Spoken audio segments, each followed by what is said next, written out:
ঢাকা শহর একটা অদ্ভুত শহর।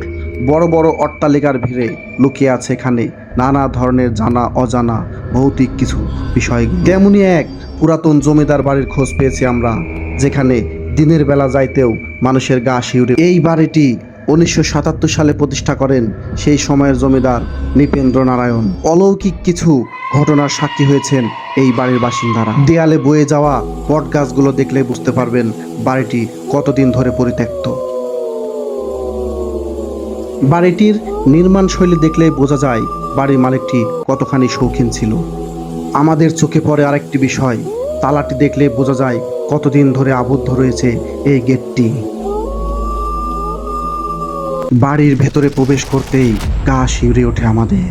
চারদিকে অন্ধকার, সিঁড়িটা ছিল একদম নাজুক, চারদিকে কোনো শব্দ নেই, কোনো মানুষ নেই, কোনো কোলাহল নেই, একদম পরিত্যক্ত অবস্থায় অন্ধকারাচ্ছন্ন হয়ে আছে এই সিঁড়িটি। বাড়িটির রুমে প্রবেশ করার সাহস হলো না আমাদের, তাই চলে আসলাম সরাসরি ছাদে। একবার ভাবুন তো, এই গাছগুলো হতে কত সময় লেগেছে, তাহলে কতদিন ধরে পরিত্যক্ত এই বাড়িটি।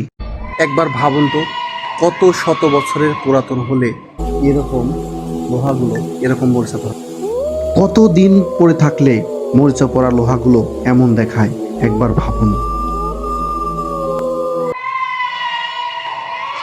নানা অলৌকিক সাক্ষীর ঘটনা বলে বাড়িটি ভাঙ্গা বা বসবাস করার সাহস হয়নি এখন পর্যন্ত বাড়ির মালিক। কত বছরের পরিত্যক্ত হলে এরকম ছাদের উপরে এরকম বড় বড় গাছ জন্মায়, একবার চিন্তা করুন। ঢাকা শহরের আনাচে কানাচে পড়ে থাকা আরও কোনো ভৌতিক বিষয় নিয়ে আবারও অন্য কোনো ভিডিওতে দেখা হবে আপনাদের সাথে। সে পর্যন্ত সবাই ভালো থাকুন, সুস্থ থাকুন।